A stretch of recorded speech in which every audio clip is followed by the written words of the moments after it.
जय सीताराम सीताराम सीताराम जय सीताराम जय सीताराम सीताराम सीताराम जय सीताराम जय सीताराम सीताराम सीताराम जय जय सीताराम।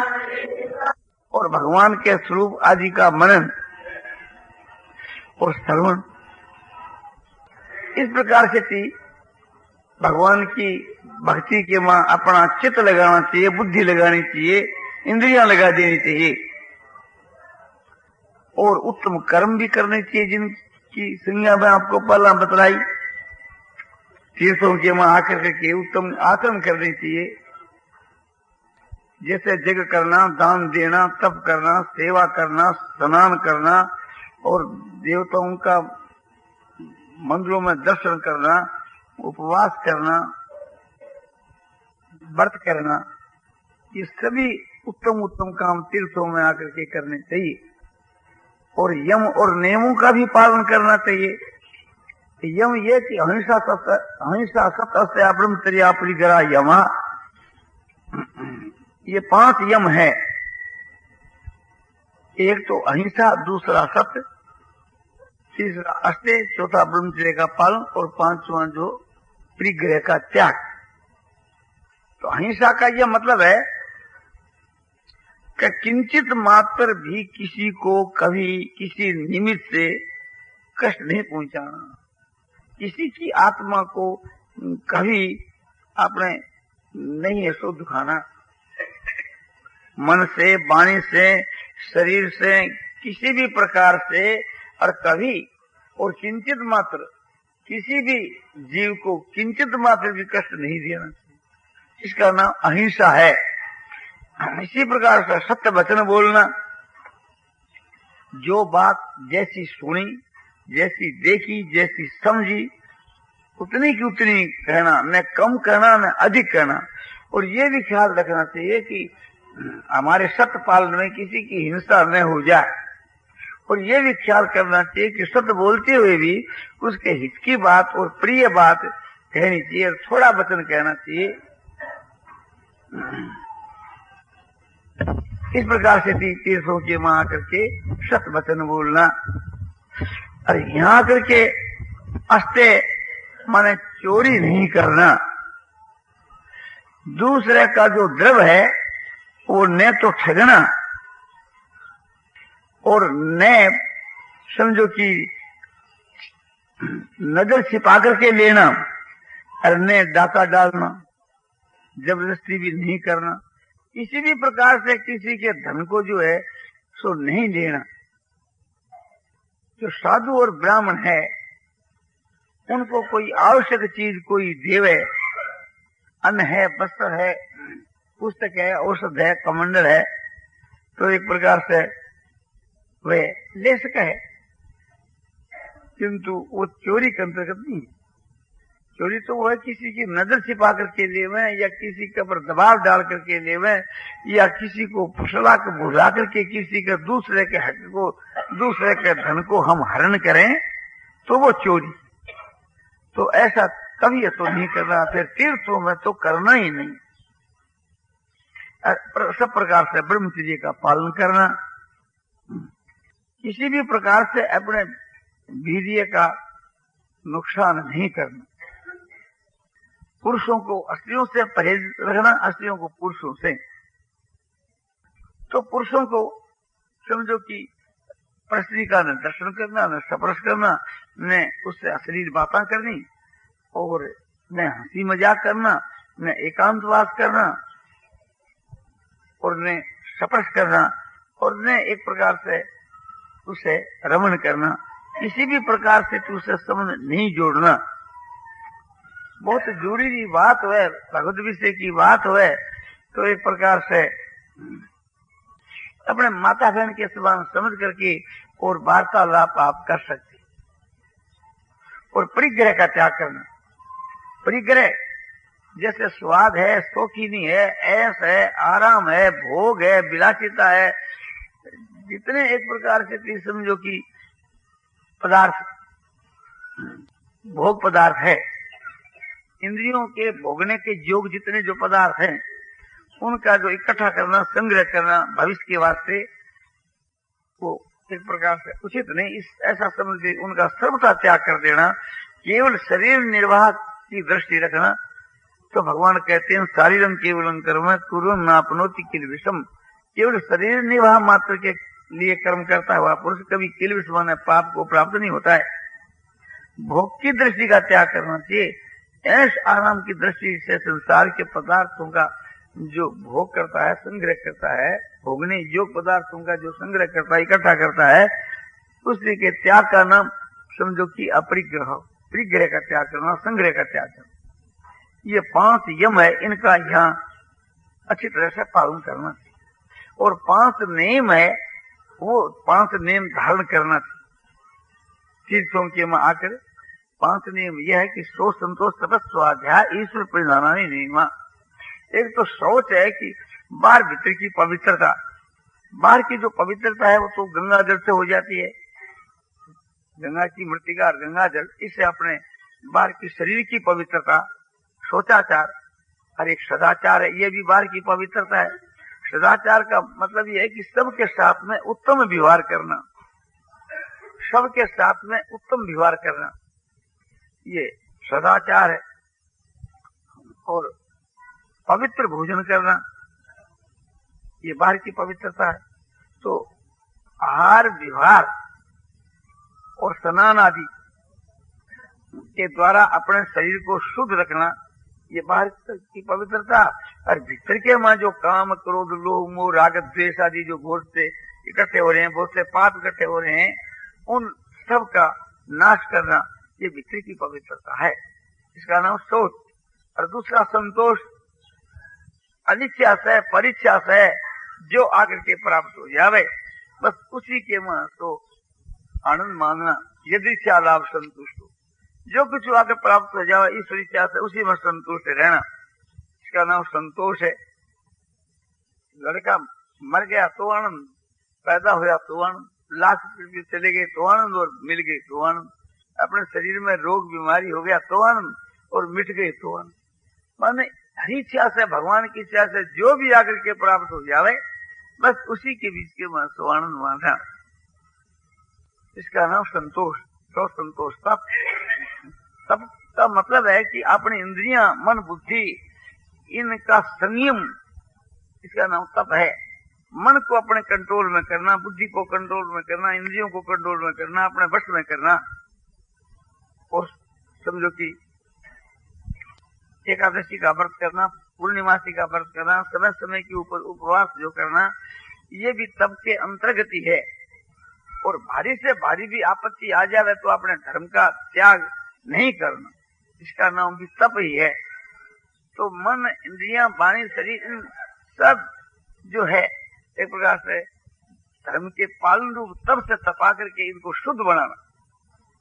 जैसे एक प्रकार से सोने को आग में तपाया जाता है तो वो सोना शुद्ध हो जाता है, उसमें खोट जल जाता है और सोना सोना रह जाता है। इसी प्रकार से हमारा जो मन है, हमारी बुद्धि, हमारी इंद्रियां, ये दूषित हो रहे हैं। तो इसको एक प्रकार से धर्म पालन रूप तपस्या के द्वारा इनको तो तपा करके और स्वर्ण की माप, कंचन की माप बनाना, ये तप है।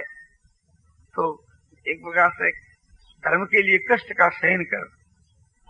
और स्वाध्याय, आपने जो पुस्तकों अवकाश मिले तब पुस्तक पढ़ना, घंटा आधी घंटा। कौन सी पुस्तक? जैसे समझो कि श्रुति है, स्मृति है, इतिहास है, पुराण है, धार्मिक पुस्तक, जिसके वहां ज्ञान की, भक्ति की, वैराग की, सदाचार की अपने बातें लिखी हुई है, ऐसी पुस्तकें जो है सो गीता, रामायण, भागवत, महाभारत, ये सब जो आपने धार्मिक जो पुस्तक है धर्म के विषय की, इनका घंटा आध घंटा रोज सो स्वाध्याय करना, अध्ययन करना, इसका नाम स्वाध्याय। और ईश्वर परिधान माने ईश्वर की भक्ति, ईश्वर को हर वक्त याद रखना, भगवान के नाम को, भगवान के स्वरूप को हर वक्त याद रखना, भगवान का ध्यान करने के समय भगवान के गुण, प्रभाव और चरित्रों को याद करना, और भगवान के नाम का जो जप है, जब एकांत में समय मिले तब तो एक प्रकार से मानसिक जप करे और गुप्त रूप से करे, उसको प्रकाश नहीं करे और नित्य निरंतर करे और निष्काम भाव से करे, तो ऐसा जप है तो दामी है। और यहाँ निष्काम भाव से जग करना, तो ये 5 एक प्रकार से यमर 5 नियम आपको बताए, ये यहाँ करके अवश्य करे। और पितरों का तर्पण श्राद्ध करना, जिससे पितरों का उद्धार हो जावे। हर एक तीर्थों में जाकर के आप समझो तर्पण करना और पिंडदान करना। बद्रिकाश्रम के बीच के वहाँ जो कपाली तीर्थ है, वहाँ एक प्रकार से पिंड देने से कहा जाता है कि बस पितरों का उद्धार हो जाता है। तो इसी तरह से हर एक तीर्थ के ऊपर जाकर के हम अपने मस्तक जो है सो मुड़ावें और पितरों को जल देवें, पिंड देवें, तो बहुत उत्तम बात है। और अपने से बन सके तो हर एक तीर्थ के ऊपर जाना हो तो वहां थोड़ा जग भी करें, चाहे 5 रुपये ही खर्च करो, और अपनी शक्ति के अनुसार दान देना। जैसे कोई भूखो है तो उसको अन्न दिया जावे, जिस पास कपड़ों नहीं है, बहुत नंगो है तो उसको वस्त्र दिया जावे, और जिसके पास पुस्तक नहीं, कोई विद्यार्थी है तो उसको गीता रामायण आदि की पुस्तक दी जावे, और बीमार हो तो उसको दवाई दिया जावे। तो इसी प्रकार से जो जिसका पात्र हुए उसको वो चीज दी जावे। और सात्विक दान करे, दातव्य मिति दानं दीयते नुपकारिणे देशे काले च पात्रे च तदानं सात्विकं समृद्धम।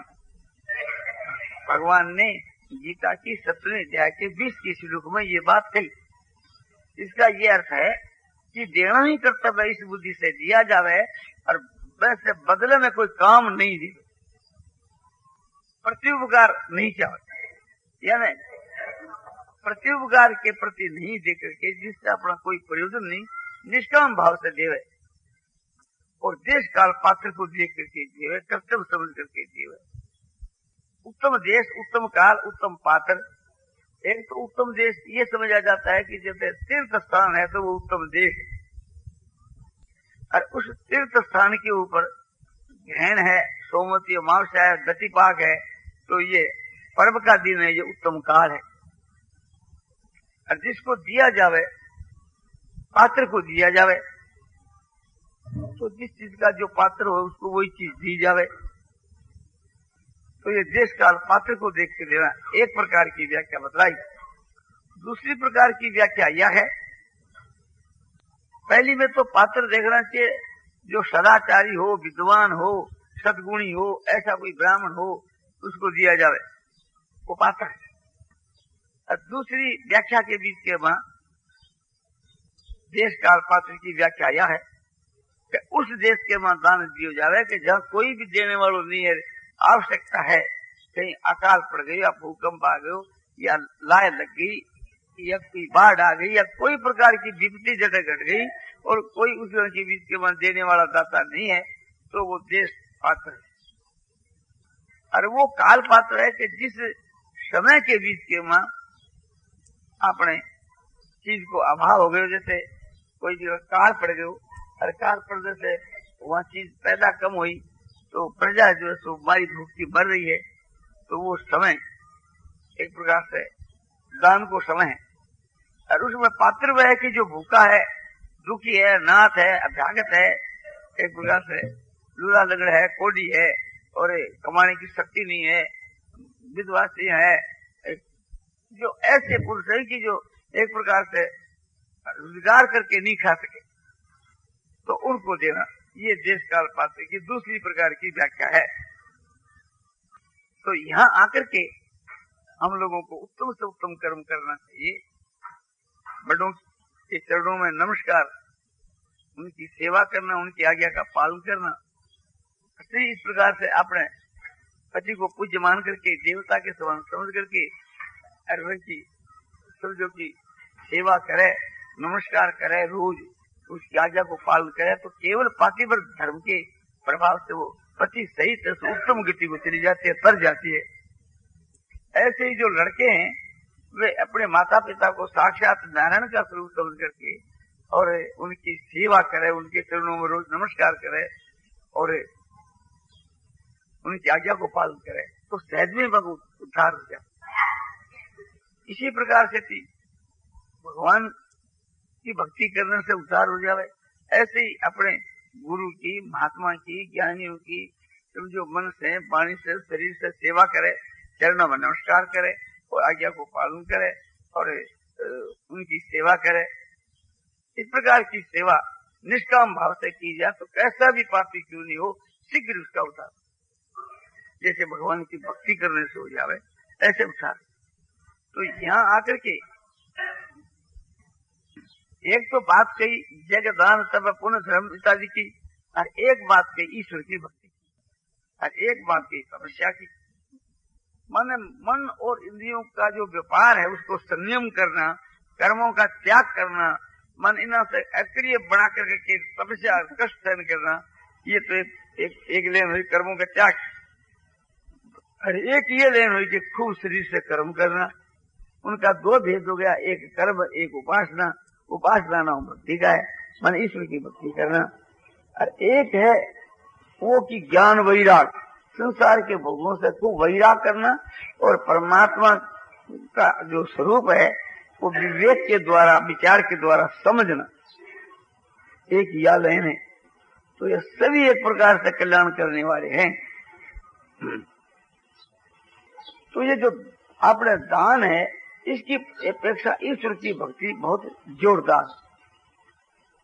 समझो कि एक भाई 100 रुपया दान में दिया कि ये मेरे रुपया का समझो कि अन्न मंगा करके अपने साधुओं को भोजन करा दो, या वस्त्र या जूता मंगा करके दे दो, या बद्रिकाश्रम जाने वाले व्यक्तियों को, भाइयों को ये सब आपने दे दो। 100 रुपया उसने दिया।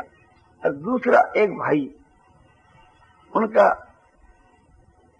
माने 100 रुपयों का सामान मंगा करके और साधुओं के घरों में, साधुओं की कुटिया में फिर करके देवे, या सोच करके पात्र देख करके उसमें शरीर से मिन्नत करे, तो बस 100 रुपया तो जितना महात्म है उससे ज्यादा महात्म वो शरीर से जो एक प्रकार से परिश्रम करे बहन है।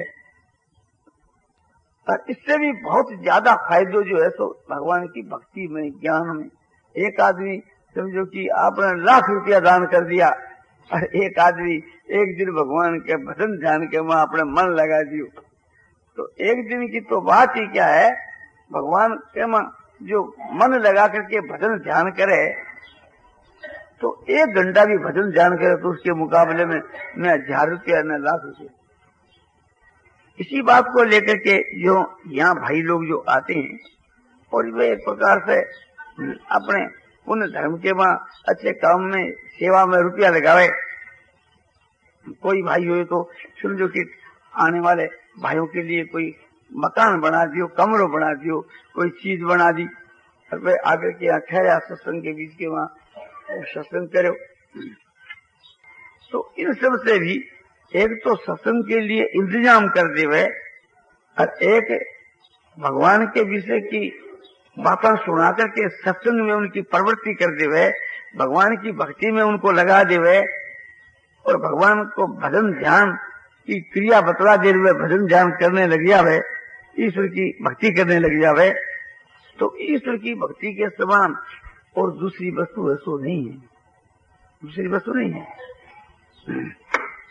समझो कि ये जो पुण्य है, धर्म है, दान है, परोपकार है, लोगों की सेवा है, यह भी निष्काम भाव से करने से मुक्ति कर देने वाली है, किंतु भगवान के भजन दान और उसके समान नहीं है। इसलिए लोगों को कहा जा करता है कि आप लोग जो यहाँ आओ तो अधिक पैसा मत खर्च करा। क्यों? इसलिए कि अधिक पैसा जो आदमी खर्च कर देता है तो वो सत्संग के वहां यहाँ बार बार नहीं आ सकता, क्योंकि एक प्रकार से उसके घर वाले ये कहते हैं कि 300 में गया, कितना रुपया खर्च होया? बोले भाई 500 रुपया खर्च हो। दूसरी साल वो फिर विचार करता है, बोले भाई साहब अपना अपना पैदा रोजगार कम है, कम से कम 500 रुपया जाने से खर्च हो जाती, तो अपने घरे बैठ कर भजन ध्यान कर लो। और 300 में न्यारो के पड़े बैठे, कोई भगवान थोड़ा ही बैठे है। अरे वो आप घूम फिर करके जा भाई ये लागो, बोले ऐसा एक से 50 रुपया से ला गया, 10 रुपया तो जाने की टिकट का लगा सर क्लास का, और 10 रुपया ला गया आने का, और 30 रुपया जो है तो 2 महीना रहे जो 18 रोज को खाना में खर्च लगे 50 रुपया। तो बोले कि भैया 50 रुपया ठहरे तो भी लग जाता। बोलो साल के साल तर तो वृद्ध शरीर हो, हम तो सदा ही तीर्थ में जाऊं। देखे 2 महीना एक प्रकार से कोई काम तो आपने बढ़तो ना, तो बहुत इसी के सदा तीर्थ में ही रहो तो अच्छी बात है। बोले छे तो बूढ़ा हो गया, 18 हफ्ते खर्च भी कम दिला गए, तो छे तो सदा तीर्थ में ही रहता। असली अंत यो है कि यहाँ आकर ज्यादा खर्च नहीं करो। यदि फिर आपने आनो है तो बोला कि एक प्रकार से ठीक है बात तो, किंतु मन है सो एक प्रकार से बिना किसी करे बिना माने नहीं, तो माने नहीं तो शक्ति के अनुसार करना, यानी शक्ति के बाहर अधिक नहीं करना। और कोई भाई तो ऐसा होता है जिसके सिर पर ऋण है, वो भी मैं तीर्थ करूंगा, तो सिर के ऊपर जो ऋण है और तीर्थ कर तो ऋण और बढ़ी, तो ऋण बढ़ी तो वो दूसरा के पैसा से तीर्थ कर रहे हुए। गंभीरता से विचार करके देखो, उसके तो घर में तो आपकी पूंजी है नहीं, जितनी घर में पूंजी है उतनी सिर पर मांगत है, और वो मांगत आपने बढ़ाता है और खर्च करता है, तो एक प्रकार से लोगों का रुपया खर्च करता है, उसके घर का तो पैसा है नहीं। तो ऐसे आदमी को लोगों के रुपयों से कभी तीर्थ नहीं करना चाहिए।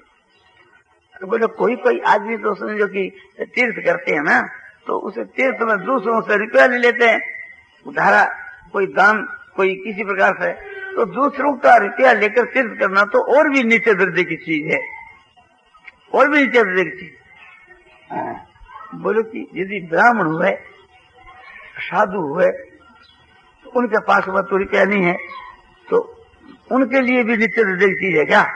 बोले उनके लिए 2 बात, बिना याचना के, और यदि कोई बनाने देवे या तीर्थ करा देवे, उनको खर्चो देवे, तो उस ब्राह्मण के लिए साधु के लिए अमृत के समान है। और यदि वो एक प्रकार से मांग लेवे, खर्चो मांग लेवे, तो उसके वास्ते वो मृत है, यानी वो एक प्रकार से समझो निंदनीय है। मांगो सबके लिए, और बिना मांगे अपने आप जो कोई एक प्रकार से तीर्थ करा देवे तो उसके लिए पाप नहीं है, वो अमृत के समान। इसी प्रकार से थी दान भी वो अमृत के समान है, जो बिना मांगे और अपन जियो, वो है अमृत के समान। और मांगना जो है, जैसे आपने चंदो चिठो है, और उसके बीच में एक आदमी समझो कि मैं चंदे में 100 रुपया मांगा, बोले साहब थे तो लखपति हो, थारा 100 रुपया नहीं 500 रुपया कम से कम चाहिए। वो कहने साहब मारा तो इतनी इच्छा है। बोले ना मैं 5 आदमी सारे बाणिया का बेटा आया, हम बड़ा भिखारी, तो मैं तो 500 से कमती लेकर को नहीं जाऊं पाचा। तो बोले हमारो पिंड छोड़ो बाप जी, 2 से ले लो, आखिर 3 से मैं 100 पचू। तो वो जो एक प्रकार से दान है, वो तामसी दान, वो तामसी दान है। वो देनों तो पड़े, हमारे लोगों ने भी देनों पड़े, पर है वो तामसी दान, तामसी समझ करके ही देव। आपने कहा है हर मांगिया तो दूध बरोबर, मांग लिया सो पानी, और खेचा तानी रक्त बरोबर, ये संतों की वाणी। तो लेने के लिए भी वो विष के समान है, और देने के लिए भी वो विष के समान है, दोनों के लिए ही वो निंदनीय है। और फिर एक प्रकार से थी अपने तीर्थ में आना और मंदिरों के वहां जाना, तो वह मंदिर का पुजारी और तीर्थों का वहां पंडा जिस एक प्रकार से गैल पड़ करके घर में गुंठ दे करके आपने से रुपया लेवे तो उससे मैं तो उना को भलो है और मैं उससे आपनो असो भलो। असली बात तो यही है। देखो कि इस प्रकार से एक करने से दबाव दे करके लेने से तीर्थों के वहां भी श्रद्धा घट जाती है और पुजारी पंडों में भी श्रद्धा घट जाती है। तो इसके लिए समझो कि आपने नुकसान ही नुकसान है। किंतु क्या कह जा एक ऐसी परिपाटी पड़ गई तीर्थों के बीच के वहां करके अधिक भजन ध्यान करना चाहिए। तो बद्रिकाश्रम जाने वाले भाइयों को क्या करना चाहिए या गंगोत्री जाने वाले भाइयों को क्या करना चाहिए कि हर एक जगह जाने के समय के बीच के वहां रास्ते में भगवान के नाम को कीर्तन करता हुआ जाओ और दृष्टि समझो कि अपने चरणों में भी रखे कि कोई कीड़ी मकोड़ी न मर जाए और भगवान के चरणों में भी रखे जिससे मुक्ति हो जाए। तो मन तो परमात्मा के ध्यान में और वाणी भगवान के नाम के जप में या कीर्तन के वहां समझो कि अपने जय बोलता हुआ जाए कि जय बद्रीनारायण जी की, जय केदार जी की, जय गंगाबाई की।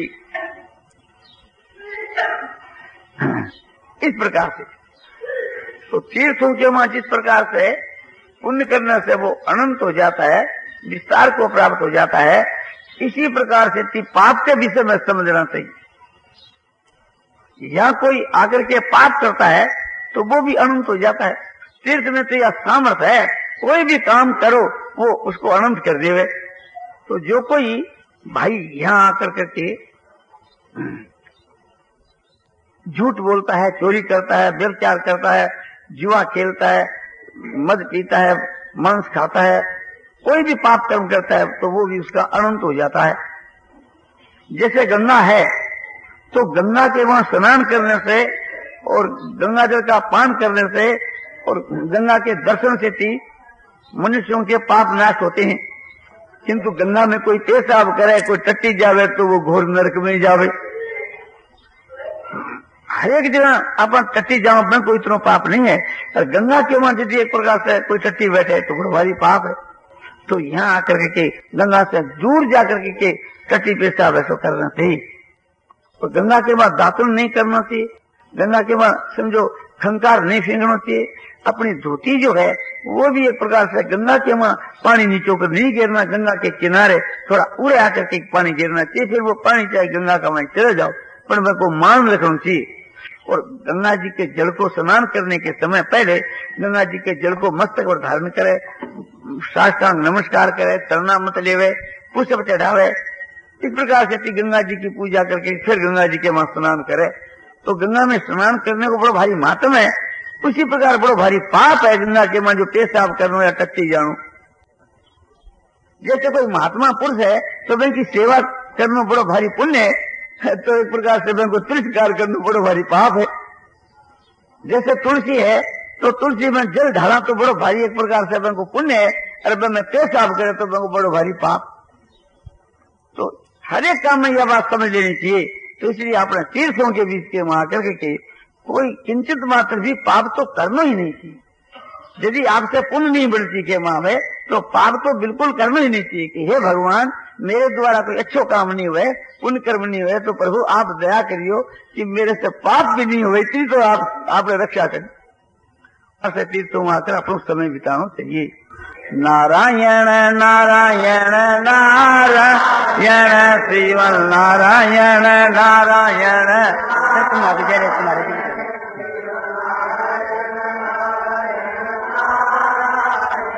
श्रीमन नारायण नारायण